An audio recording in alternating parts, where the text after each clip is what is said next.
readers are never going to pick up a book if it's written in the third person. Third person narration puts a wall between the reader and the character's motivation and makes it much more difficult to connect to the story. If authors want to be successful, they should be writing in the first person. That's what I would say if I wanted to be wrong on the internet. Everybody knows that first person narration spoon feeds the character's motivation to the reader and allows the author to get away with telling, not showing. It makes for lazy writing. If authors want to be successful and sell books, they should be writing in the third person. Oh wow, looks like I just walked into a room with a couple of people having the wrong argument. Everybody knows that readers aren't going to read a book with a prologue. Prologues are unnecessary homework for a reader to do, and that information could just be thrown into a chapter 3 info dump later anyways. If authors want to sell books, they should be writing without a prologue. Wow, you couldn't be more wrong. It's almost like you've never heard of Beauty and the Beast, which has one of the most famous prologues of all time. Readers love prologues. What they hate are epilogues. If an author intended for that to be the ending, they would have just stuck it in the last chapter.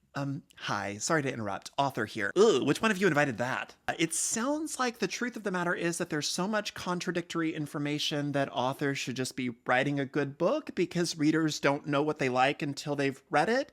Where'd you get that? I mean, it just sounds like you all are talking about made up social media trends based on lagging indicators of what worked in the most recent past instead of giving authors advice about how to write the next good book. Wow, get a load of this guy. Call me crazy, but I don't think that authors should be getting it in their heads that publishers are going to reject a well-written novel with a great premise just because a couple of influencers decided that a trend existed based on their own personal cherry-picked preferences. And besides, are authors writing for those handful of influencers, or are they writing for the wider market of readers, most of which aren't even on social media?